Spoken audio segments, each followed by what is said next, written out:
Naglitsyon nga pala tayo. O, litsyon. Pero, litsong pili lang. Hindi na nga siguro litsyon to eh. Parang pinausukan na lang. Pinausukang tiyan ng baboy.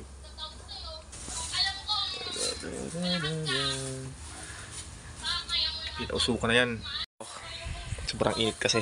Kahit ganyan lang yan, mainit pa rin. Kahit maliit nga lang pala yung niluto ko, halos 2 hours din itong bago maluto. So medyo matagal-tagal na rin. Susubukan natin mamaya, papainit tayo ng mantika, tapos ibubuhos naman natin dun kung magiging mas crispy pa siya. So mamaya na, pag maluto na to, papakita ko na lang. Let's go! At dito na nga mga sangkay, mukhang luto na ata ito.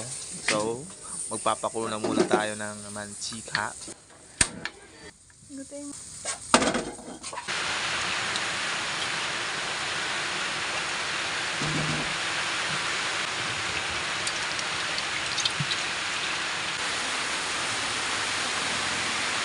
Ayan na, luto na!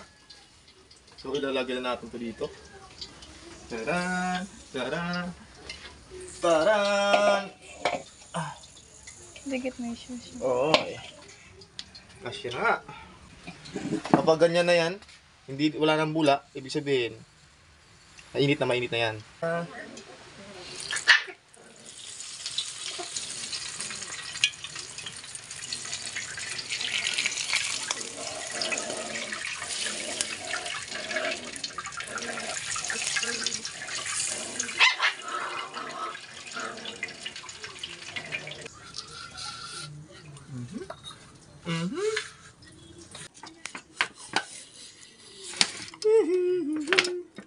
Doon.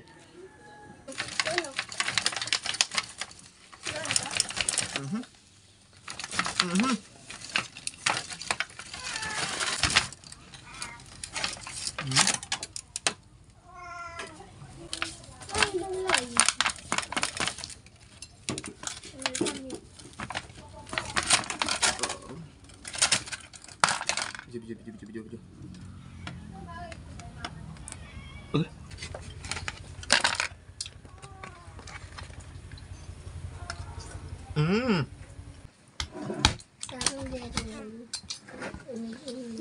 Okay.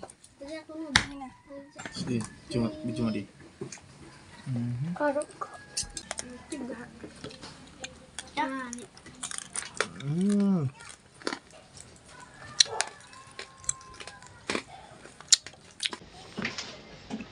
Suka.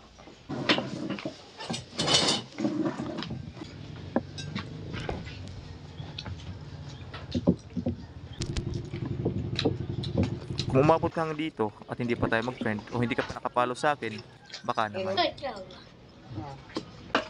Bro.